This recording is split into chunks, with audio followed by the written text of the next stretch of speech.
We'll begin with RS 2016-225, sponsor is Pridemore. This establishes a new fee structure associated with the processing and review of the Metro Planning Commission.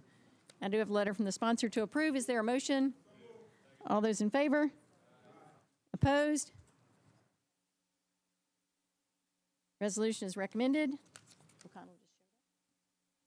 Next is, I'm sorry, Councilmember Glover, did you wish to speak about that? All right, let me back up. Yes, sir. Chair, I just want to, I guess I want to understand. I had assumed we would probably be deferring these for 2 meetings as we did in Budget and Finance. And so that's why it kind of caught me off guard when we went ahead and moved this one. So you are correct. It has already been deferred whether we do anything or not. So it's deferred by, is that by rule? Deferred by rule. Thank you for pointing that out. And that would be also on 26 and 27, I think. That is true. And 28. Yes, and 28. So we can take those all together, I guess, if we want to be efficient. Those are on second reading. When we get to the bills on second reading, we'll take those as a group. Thank you. Well, okay. So this one has. This is resolution, so this isn't first or this is just. That's why we're deferring for 2 meetings, with my understanding. On the resolution, and when we Yes. get to bills, then we'll do the same thing. Okay, I'm kind of lost. We'll get to Okay. what he says. Sorry, the chair is appropriate. Apparently. So then are we going to go ahead on 225? Are we deferring that one, or have we already voted on that one?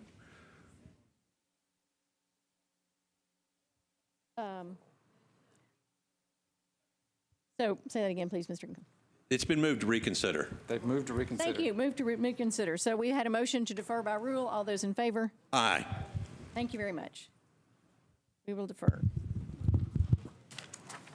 Okay, next before us is RS 233, which declares surplus and approves the disposition of parcels of real property. I understand there's an amendment. Councilmember Sledge.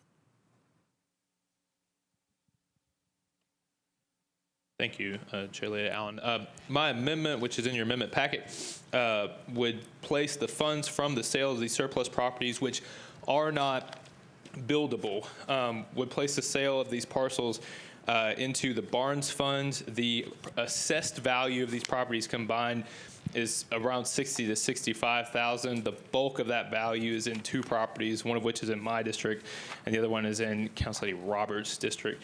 And with that, I would make a motion on the amendment. On the amendment. Is there a second? All right, it's been moved and seconded. We are voting on the amendment. All those in favor? Aye. Opposed? No.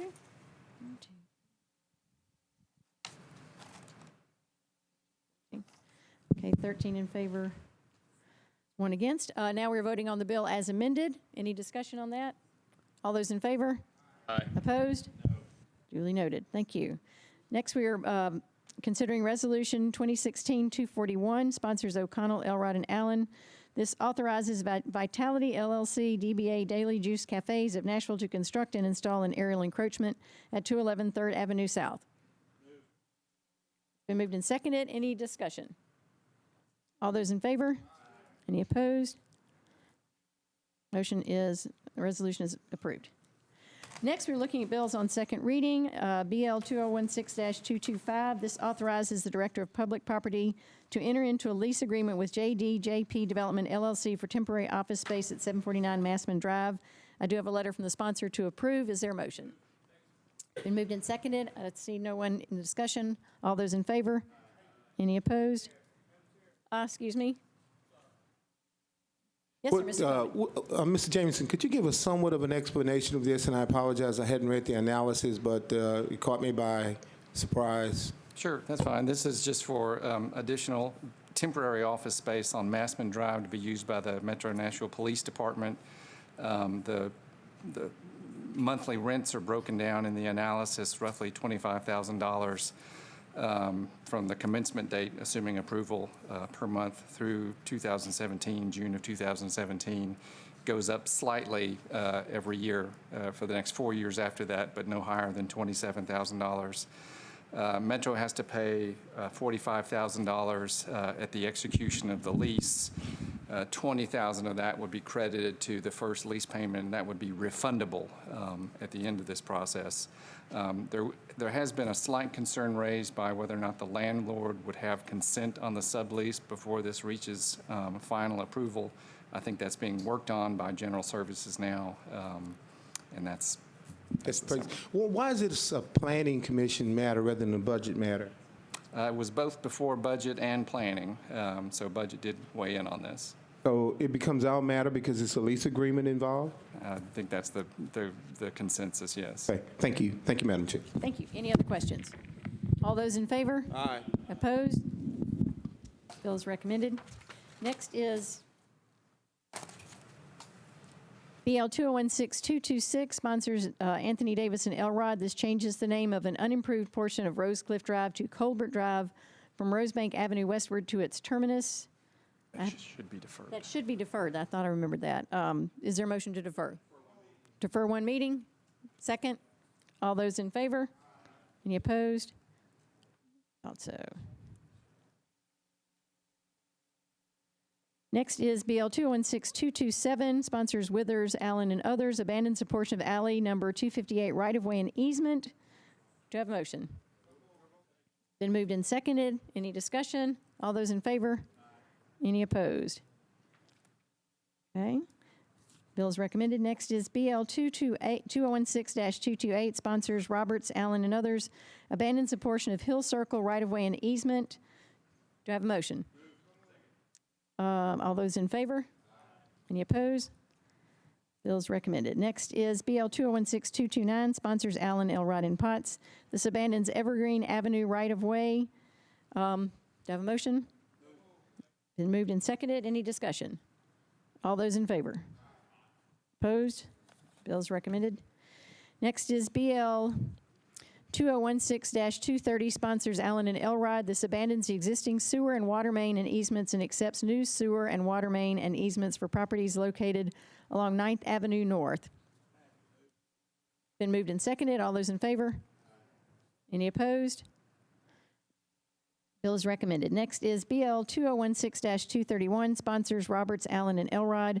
This abandons easement rights for properties located at 5000 Indiana Avenue. Moved, seconded. All those in favor?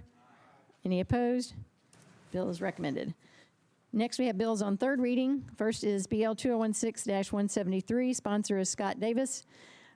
This changes 20.61 acres from IR to SP zoning for properties located at 2034 and 2037 Pitway Drive and Oakwood Avenue unnumbered, north of Trinity Lane, to permit a mixed-use development, and I see that there is a proposed substitute. Do we need an explanation for the substitute? Councilmember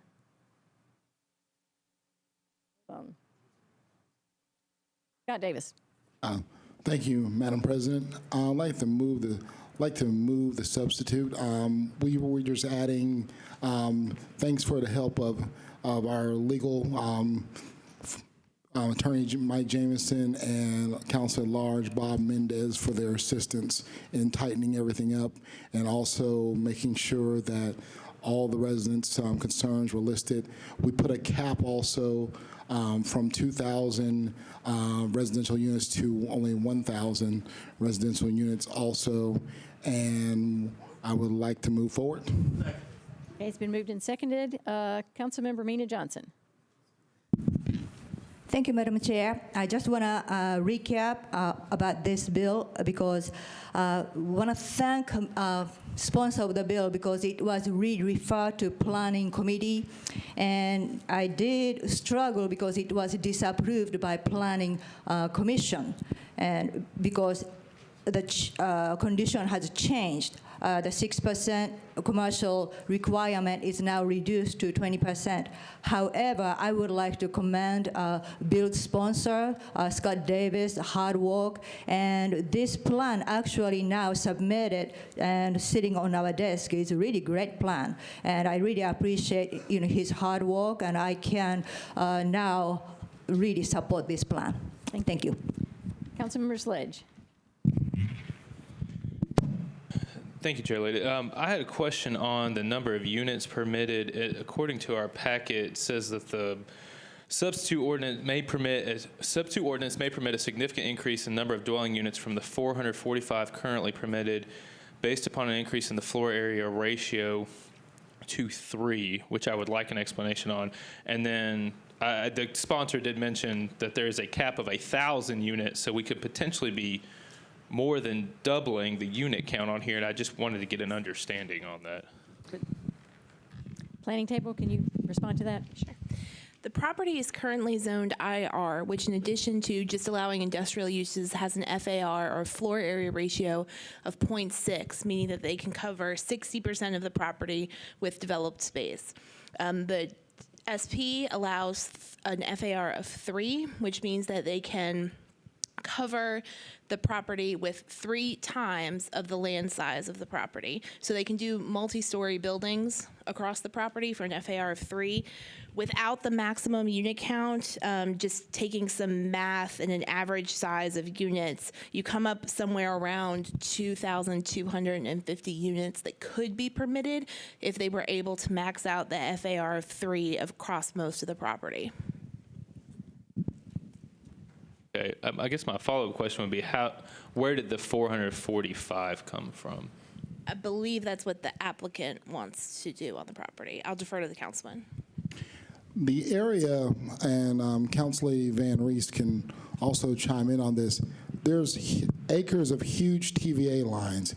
Even though when you look at it from a surface, that it looks like there's 20 acres of just woods and hills, but the topography and the restrictions that the state and the federal government put on building near the TVA lines, because there's a lot of them throughout this property, makes it extremely difficult for 1,000 or more units there. Originally, before the community chimed in with more meetings, the plan was around 400 and something units there, because of the topography of the TVA regulations and restrictions there, because the setback requirements, because there's I've never seen this many TVA lines on a piece of property ever. If you've ever driven over there with some of my East Nashville council members can attest, there's a lot of them there.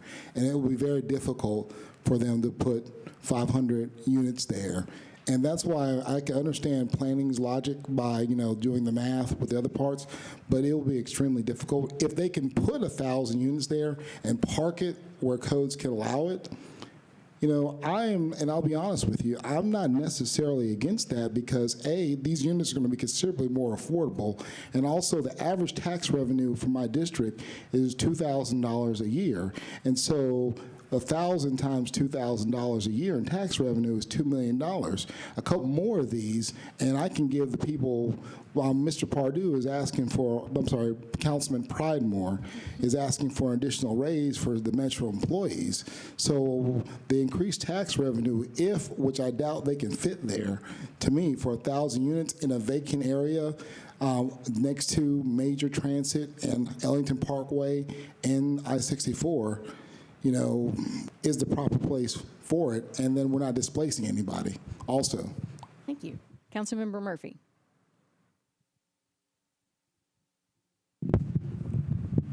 Oh. Councilmember Murphy, your button was pushed. I have a couple questions just to make sure I've got this straight. And I guess first, let me start with I was going to say Councilman Jameson, with our Council Jameson. Okay, I noticed that we have a suspension of the rules letter in here. Is that because, but it was just in here. We're not needing to do that, right? No, okay, good. Just checking on that. Secondly, was the deed restriction filed with the Register of Deeds? Do we have that in our amendment packet? You have the amendment as an exhibit to the amendment. You have the deed restriction as an exhibit. But we don't have like a receipt showing that was filed with the Register of Deeds? We do not. But I would also note that if you check in the substitute language, you will see that the deed that is attached as an exhibit could perhaps be better, and it's more of an expression of an intent. I think the councilman and others have received assurances from the developer that it is their express intent to obtain a legally sufficient deed compliant with Tennessee law. And again, the exhibit is more an expression of an intent.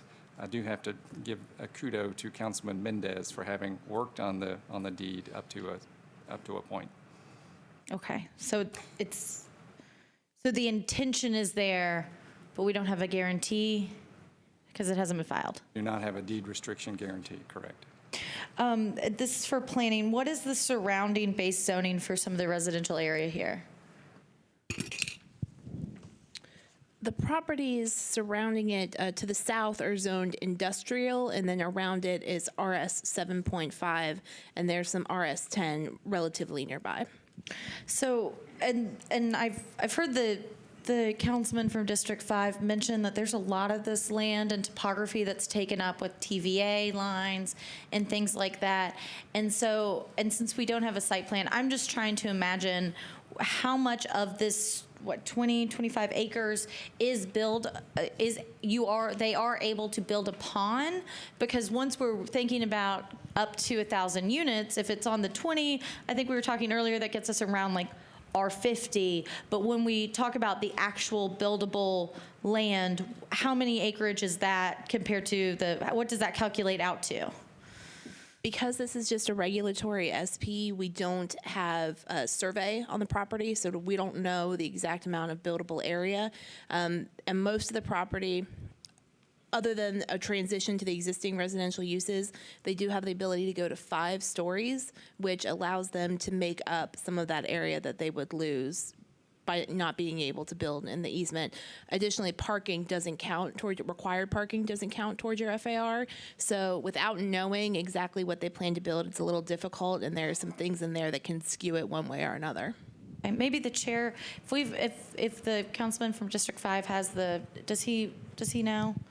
I'm just looking for what acreage is built upon so we can calculate out what the equivalent base zoning is.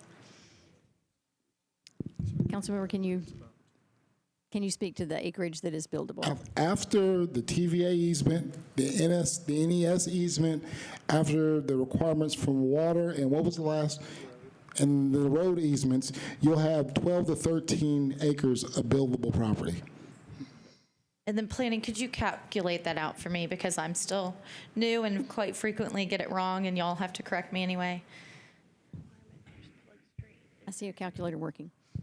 Well, while Brandon's working on that, I will note that there may be existing easements on the property. There's no requirement in the SP to construct a public street. And so some of it could just be done with internal circulation. It's about 77 units per acre. Okay, so 77 units per acre, and you said the closest residential zoning nearby was? RS 7.5. Sounds like a pretty big drastic change. Thank you. Thank you. Councilmember Van Rees. Thank you for taking my note. I appreciate this committee so much, and I can't even hardly imagine what you guys have to go through. And I know that this has been a difficult one. It does sound weird unless you've driven by there or you know this area. But I can attest that I believe, planning, you're referring to Slayton Drive on the 7.5s, because those are smaller lots as opposed to across the street. Is that correct? From the map that we have, it looks like part of Oakwood is 7.5 as well, but we could look into that if you needed us to. The homes that are there are smaller. I think they're built in the 80s, maybe, in that time frame. There's sufficient transition.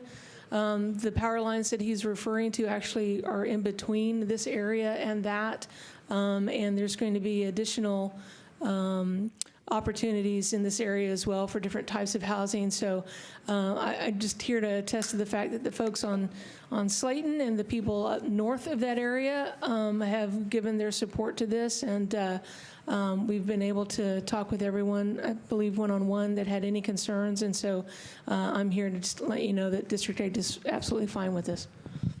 Thank you. Councilmember Bedning.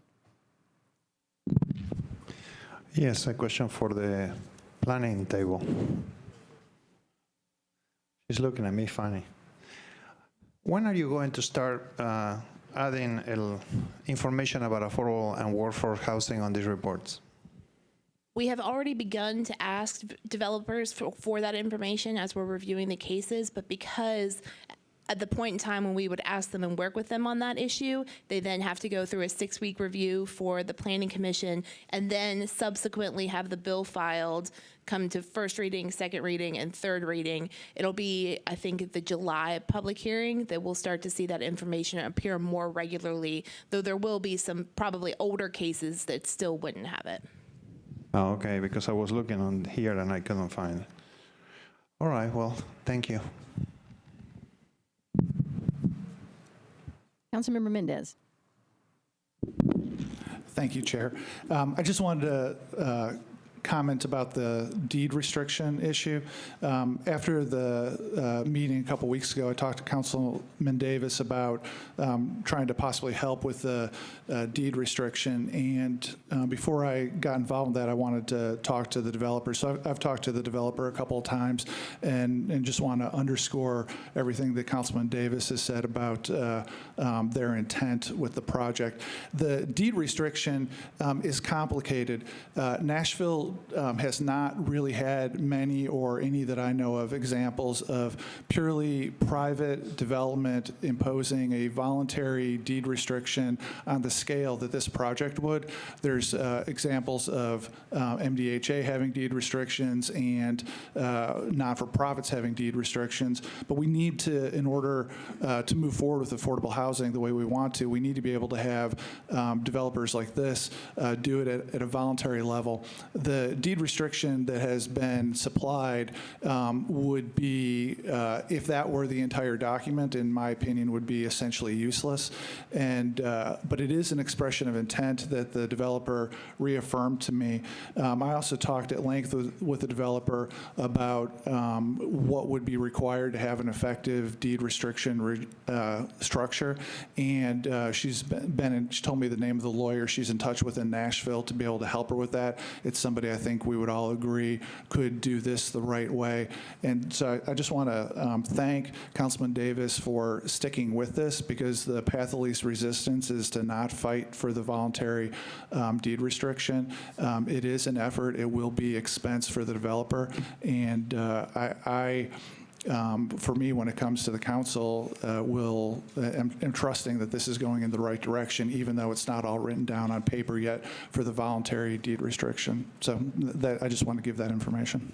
Thank you. Councilmember Glover. Thank you, Chair. Let me, if I could, planning, give me just a little bit of a history, because this one's been going on for quite a while. I think there was a disapproval first, right? No, there was not a disapproval on this one? Sorry, Councilman. This one's been going on a while. It was approved by the Planning Commission, but had a requirement on it that at least 60% of the floor area had to be non-residential uses. And that's because the policy in this location is a district employment center policy, which the idea behind it is to create job centers. And so when it went to the Planning Commission, it had a minimum of 60% non-residential floor area. The residential units that were there were to support the job center. So it was approved with conditions by the Planning Commission. But I believe that the amendment takes out the 60% minimum of non-residential and creates a 20% maximum of non-residential, which would not comply with the employment center policy. And so that then changes the approval with conditions to a disapproved bill, because the Planning Commission essentially did not see what's before you now. Okay. All right. But, and I know you can't speak on behalf of the commission, but if it went back right now, would the commission probably be okay with this? Staff would recommend, we recommended approval the first time around. We would recommend disapproval because of the policy. Okay. But the council member has done the stuff. Councilman Mendez has worked with the deed. Everybody feels comfortable. I think Councilman Davis has gone above and beyond on this. So, you know, I really hope that we will get in, because obviously I couldn't tell you a thing about the project, but obviously the district councilman knows exactly what he's been working on, and along with Council Lady Van Reese has worked with the area to answer any questions, take care of any objections, it sounds like any objections that may be out there. And so therefore, Councilman Davis, I congratulate you on working hard on this and working hard for your district. Thank you, Chair. Thank you. Councilmember Sledge, did you wish to speak again, or is that an old request? All right, you're recognized. I do echo the sentiment of what's been said. I wanted to make sure I understood this for my own edification. When you talked about the 77 units per acre, what is the closest thing we have in our current zoning code to that? How would we, if we were doing a straight rezone, the closest I found was RM 80, but I don't know if I'm reading that correctly. That would be the closest as far as residential density, but it wouldn't have the flexibility of allowing the other non-residential uses. And I will clarify that the math that we did a little earlier was the 1,000 units on approximately 13 acres for 77 units per acre. Okay, thank you. Any other questions? Seeing none, all those in favor? Opposed? Bill is recommended. I'm sorry, that was the substitute. So we will now vote on the bill as substituted. Thank you. All those in favor of the bill as substituted? Opposed? Bill is recommended as substituted. Next is BL 2016-189, sponsors Bedney. This changes 23.08 acres from AR2 to SP zoning for property located at 7224 Old Burkett Road to permit 99 single-family lots. Councilmember Bedney. This is a great rezoning. This is the best rezoning.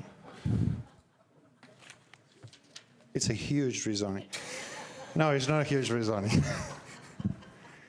Well, I'm very proud of this. We had some really good community meetings. The community requested that we downzone a little bit. I mean, not downzone, but lower the density. The developer agreed, and I was very happy. I encouraged people to participate, but nobody came to the public hearing because I think they feel that we addressed all their concerns. So I'm asking for your support. Thank you. Any other discussion? Councilmember Davis.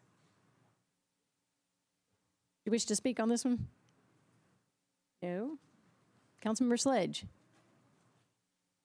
Thank you, Chairwoman. I wanted to ask the sponsor how many affordable or workforce housing units will be in this bill? Well, that's a great question. This developer actually does a good job to create a mix in his developments, and he puts make sure that there are workforce and I don't believe there is any affordable. However, the concentration of affordable housing in my district and in the Southeast in general is big, and that's why I try to discourage that from adding to the number. But it's a fair question. I appreciate the question. This developer is a great example of people going out and trying to create a mix when they do a mixed-use development. Excellent. Any other questions? Okay. All those in favor? Aye. Any opposed? Bill is recommended. Next is BL 2016-190, sponsor Scott Davis. This changes 0.2 acres from SP to R6 zoning for property located at 715 Stockwell Street at the southeast corner of Stockwell Street and Hancock Street. Is there a motion? Is there a second? Okay, it's been moved and seconded. Councilmember Davis. I need we're going to defer this Okay. and for one meeting and send it back to the planning staff. Planning Commission, I apologize, Planning Commission. Okay. Okay, it's been moved and seconded? Okay, moved and seconded to defer one meeting and re-refer to planning. Oh, we need to do two. I apologize, Madam Chair. Okay, and re-refer to Planning Commission. All those in favor? Any opposed? Deferral is recommended. Next is BL 2016-199, sponsor is Sledge, changes 0.15 acres from R6 to OR20A zoning for property located at 753 Alloway Street. Do I have a motion? It's been moved and seconded. All those in favor? Any opposed? Bill is recommended. Next is BL 2016-192, sponsor is Van Reese. This changes 0.96 acres from RS15 to RM15A zoning for property located at 3806 Hudson Avenue. Do I have a motion? Moved and seconded. Councilmember Van Reese. Thank you very much. We have had 3 community meetings on this. The last one was Saturday morning, and everyone is very excited about it, and I hope for your approval. Thank you. All those in favor? Any opposed? Bill is recommended. Next is BL 2016-193, sponsor is Scott Davis. This changes 0.28 acres from RS5 to SP zoning for property located at 1023 Petway Avenue. Okay, we have a motion for approval. and a second. All those in favor? Any opposed? Bill is recommended. Next is BL 2016-194, sponsor Syracuse. This changes 3.6 acres from IWD to SP zoning for a portion of property located at 2535 Perimeter Place Drive, south of Royal Parkway, to permit a 3-story hotel. Councilmember Syracuse. Thank you, Madam Chair. Let's move approval. Okay. Moved and seconded. Any discussion? All those in favor? Any opposed? Bill is recommended. Next is BL 2016-195, sponsor is Sledge. This changes 0.10 acres from R6 to MULA zoning for property located at 1117 3rd Avenue South. Been moved and seconded. Any discussion? All those in favor? Any opposed? Bill is recommended.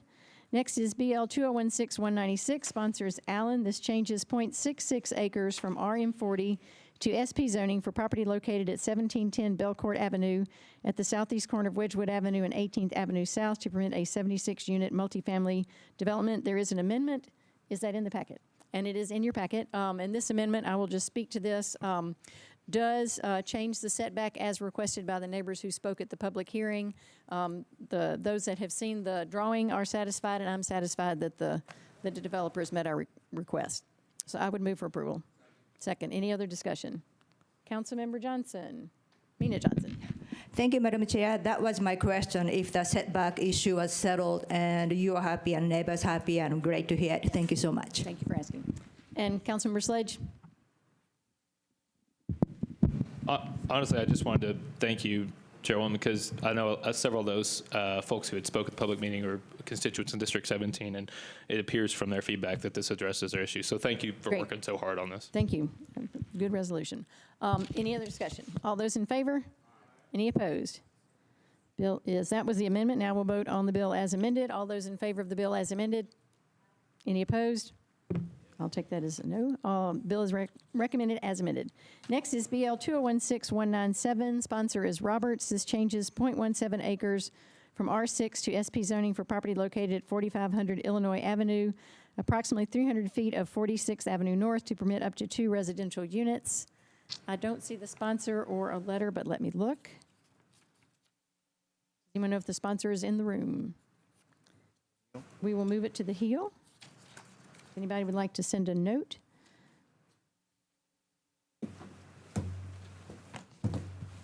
We will move slowly on. Next is BL 2016-198. Sponsor is Dowell. This amends the Beeman and Turner Property Specific Plan District for properties located at 5430, 5438, 5446, and 5448 Cane Ridge Road and Cane Ridge Road unnumbered, 4001 Cane Ridge Parkway, and 3135 Old Franklin Road, west of Interstate 24, 301.43 acres, to add approximately 13 acres into the SP. Been moved and seconded. Any discussion? Seeing none, all those in favor? Any opposed? Bill is recommended. Next is BL 2016-200. Sponsor is Roberts. This changes 20.74 acres from IG to IR zoning for property located at 7106 Centennial Boulevard. We will also move that one to the Hill.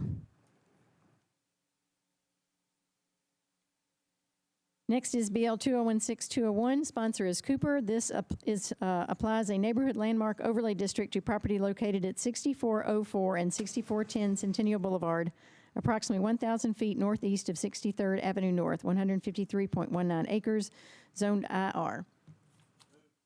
Mr. Cooper, it's been moved and seconded. Mr. Cooper, do you wish to say anything? Okay, move approval. All those in favor? Any opposed? Bill is recommended. Next is BL 2016-202. Sponsor is Schulman. This changes 1,690 acres from IG to IR zoning for property located at 7475 Cockrell Bend Boulevard. Councilmember Schulman. You're on. It says you're on. No, it says, now you're on. Thank you, Madam Chair. This is actually in Council Lady Roberts' district. This is the old state penitentiary site. State is at some point interested in selling it. This simply is going to take the zoning from heavy industrial to more light industrial. that will cover the entire area. And so after talking to Council Lady Roberts, this is what she would like to do.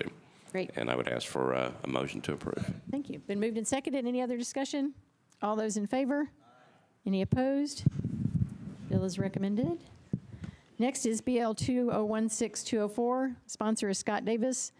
This changes 3.23 acres from RS5 and SP to SP zoning for properties located at 206 Vaughn Street and 900, 901, 902, 903, and 908 Meridian Street, and 219, 307, and 309 Cleveland Street, north of Cleveland Street, to permit a mixed-use development. Is there a motion? Been moved and seconded. Any discussion? All those in favor? Any opposed? Bill is recommended. We have two that have been moved to the Hill. We do not see the sponsor. Are those connected to anything that will need to be deferred as well, or? What was the second one? I stepped out to find Robert's. Hold on. 197 197 and and 200. 200. Yeah, Okay. just both deferred. So we will defer BL 19. Well, And move them off through with the, because the other two prison ones went through. Centennial Boulevard. Yeah, I think that's the prison one. the 7106 Centennial Boulevard.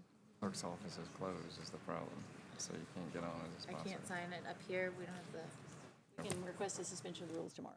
okay. Okay, we will defer by rule. Yeah, okay.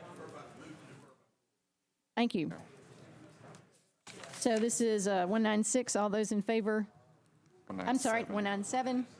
197, defer by rule. All in favor, one reading deferral. Oh, we don't need to vote, do we? If we're No. deferred. Okay, we don't need to vote. So we will defer 197 and 200 by rule. Meeting is adjourned. What happened on 198? I was out looking for Roberts. Approved 15 to 9.